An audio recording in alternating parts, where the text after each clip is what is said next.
మనుషుల్లో 3 రకాలుంటాయి. ఉమ్, దేవగణం, మనుష్య గణం, ఉమ్, రాక్షస గణం ఉమ్, అని. ఉమ్. సో ఈ ఈ గణాలను అట్లా మాట్లాడినప్పుడు ఏ గణం వాళ్ళు ఏ గణం వాళ్ళని పెళ్లి చేసుకోవాలనేది ఉంటుందా?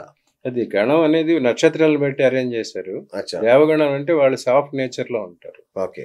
రాక్షస గణం అంటే అగ్రెసివ్ నేచర్ లో ఉంటారు. మానవ గణం అంటే తమ సత్వ రజో తమో గుణాలు అంటారు. ఓహో. సత్వం దేవగణం, ఆ, రజస్ ఏమో రాక్షస గణం, ఉమ్, తమస్సు ఏమో మానవ గణం. ఉమ్, అందుకోసం ఈ నక్షత్రాల్లో పుట్టిన వాళ్ళు ఈ రకంగా ఉంటారు. ఓకే.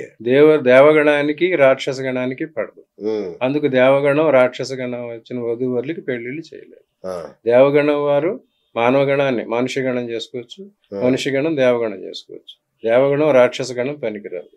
రాక్షస గణం మళ్ళీ మనుష్య గణం. మనుషుడు అంటే సహిస్తాడు, కొంచెం బాధ సహిస్తాడు కనుక మనుష్య గణం. రాక్షస గణానికి మనుష్య గణానికి పెళ్లి చేసుకోమన్నారు, ఉమ్, దేవగణాన్ని మనుష్య గణాలు చేసుకోమన్నారు. ఉమ్, కానీ దేవతలకి రాక్షస గణానికి మాత్రం అది చాలా గొడవలు అవుతాయి, కలహాలు. కాబట్టి నేచర్, ఒకళ్ళ నేచర్ అగ్రెసివ్గా ఉంటుంది, ఒకళ్ళు సాఫ్ట్గా ఉంటుంది. ఓకే. అక్కడ 2 రకాలుగా ఉంటుంది. ఆ సాఫ్ట్నెస్తో వీళ్ళని బాధిస్తారు, వీళ్ళు అగ్రెసివ్నెస్తో వాళ్ళని బాధిస్తారు. చూసేవాళ్ళంతా గట్టిగా అరిచాడు, భర్త కొట్టాడు, తిట్టాడు అదే కనిపిస్తుంది. పుట్టిన ఎందుకు కొడతాడు? ఏమి పని లేనిది వచ్చేసేసి కొట్టేస్తాడా? అతను ఎంత ప్రవోక్ చేసి అవుతాడు?